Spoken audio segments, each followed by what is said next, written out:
પુરુષોત્તમ માસની પદ્મિની એકાદશીની વાર્તા।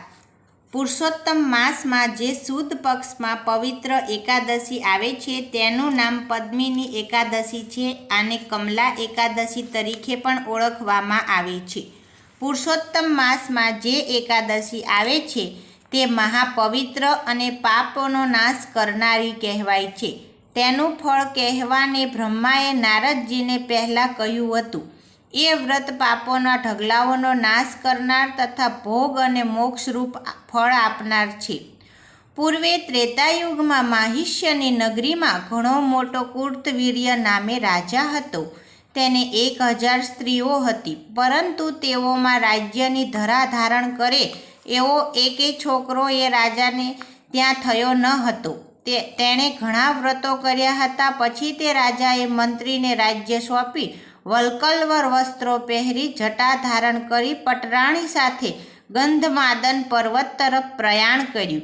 એ રાજાએ ત્યાં જઈ 10,000 વર્ષ સુધી તપશ્ચર્યા કરી અને ગદાધારી દેવ વિષ્ણુ ભગવાનનું ધ્યાન કર્યું, છતાં પુત્રનો લાભ તેને ન જ થયો। તેની રાણીએ પોતાના પતિને કેવળ હાડકાં તથા રગો રૂપે જ બાકી રહેલો જોઈ મહાસતી અનસૂયાને વિનયયુક્ત થઈ પૂછ્યું કે, હે મહાસતી, મારા પતિ ઘોર તપ કરી રહ્યા છે, છતાં કેશવ ભગવાન પ્રસન્ન થયા નથી, તો તમે સાચું વ્રત કહો જે ભક્તિ કરવાથી મહાન ચક્રવર્તી પુત્ર મને પ્રાપ્ત થાય। પતિની પાછળ પોતે આવી હતી તે જાણીને સતી અનસૂયા ઘણા ખુશ થયા। પદ્મિનીને તે વેળાએ આ પ્રમાણે કહ્યું કે, સુંદર ભ્રુકુટીવાળી 3 વર્ષે 30 દિવસો વધવાથી એક મધિક માસ પૂર્ણ થાય છે। એ મળ માસ 12 મહિનાઓમાં અતિ ઉત્તમ મનાયો છે। એમાં તું સ્નાન કરજે। તે મહિનામાં પદ્મિની અને પરમાં નામની 2 અગિયારસો આવે છે। તે દિવસે ઉપવાસ કરી જાગરણ સાથે તારે વ્રત કરવું, જેથી ભગવાન તરત જ પ્રસન્ન થશે અને તને પુત્ર આપનાર થશે।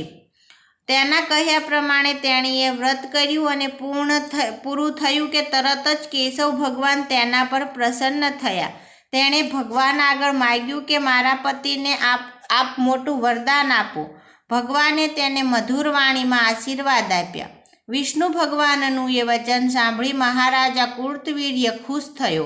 સર્વલોકને નમસ્કાર કરવા લાયક મોટી ભુજાવાળો પુત્ર માગ્યો।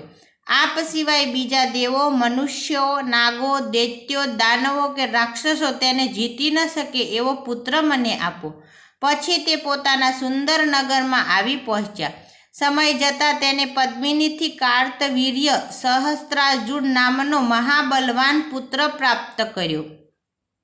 પુરુષોત્તમ માસનું વ્રત તથા તે માસની સુદ 11નું વ્રત ભક્તિથી ઉપવાસ કરીને કરશે તેઓએ પણ તે એકાદશીનું સુખ આપનારી થશે। જય જય શ્રી કૃષ્ણ ભગવાનની।